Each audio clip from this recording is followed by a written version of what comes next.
ही वसंत हळवी.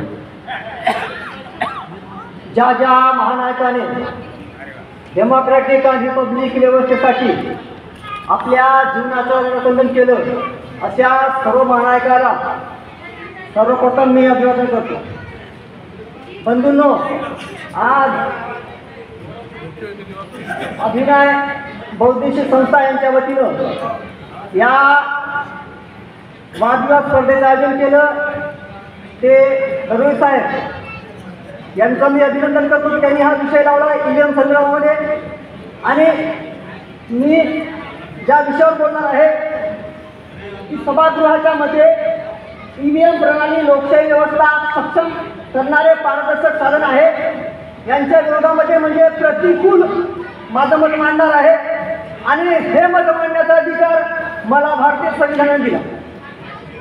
जे कोणी अनुकूलमध्ये बोलले, जे कोणी प्रतिकूलमध्ये बोलले, मला त्यांच्याविषयी काही बोलायचं नाही, कारण त्यांनाही सुद्धा संविधानाने अधिकार दिला. 19वा आर्टिकल सांगते freedom of thought, speech and expression. परंतु मला असं वाटतं की वादविवाद करण्यापेक्षा आपण सामंजस्यानं हा प्रश्न सोडण्याचा दिवस आहे. कारण लोकतंत्र खतऱ्यामध्ये आहे. आपण संकटामध्ये आलेलो आहे. आपल्यामध्ये किती जोश आहे, आपण किती चांगलं भाषण करू शकतो, आपण किती चांगला वादविवाद करू शकतो, हा प्रश्नच आहे.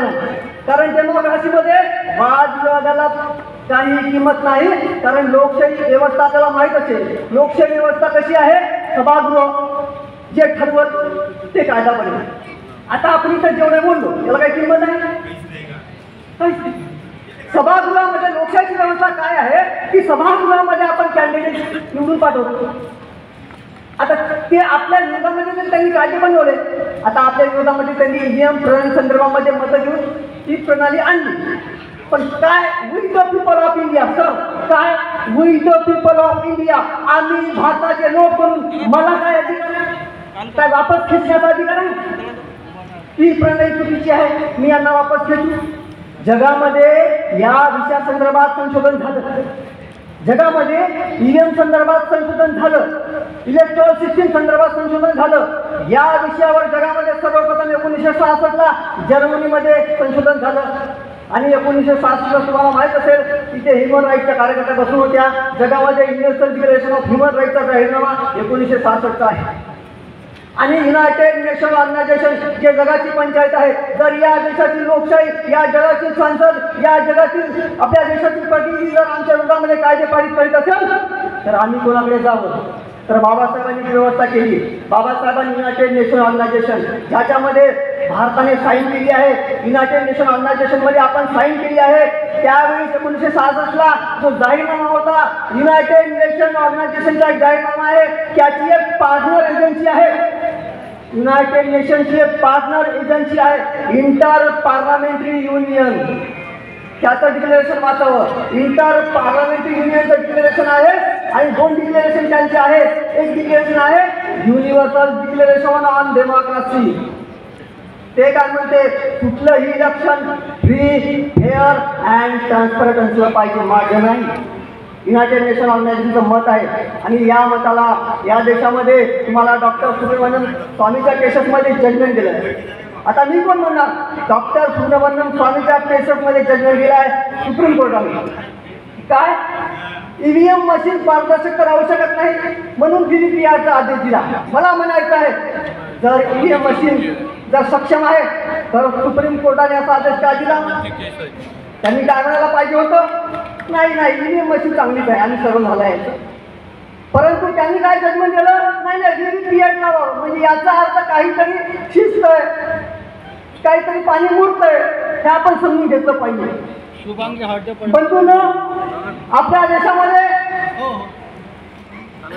साक्षरतेचं प्रमाण बघा. साक्षरतेचं प्रमाण 2 पद्धतीचे असते. एक आहे अक्षराची साक्षरता, दुसरं आहे संगणकीय साक्षरता.